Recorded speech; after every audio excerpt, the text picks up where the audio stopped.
அழைக்கிறார் இயேசு ஆண்டவர், ஆவலாய் நாம் செல்லுவோம்.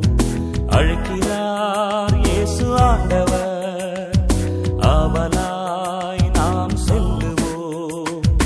அவர் பலியினில் கலந்திட, அவர் ஒளியினில் நடந்திட, அவர் பலியினில் கலந்திட, அவர் ஒளியினில் நடந்திட, சாட்சிகளாய் என்றும் வாழ்ந்திட இந்நாளிலே அழைக்க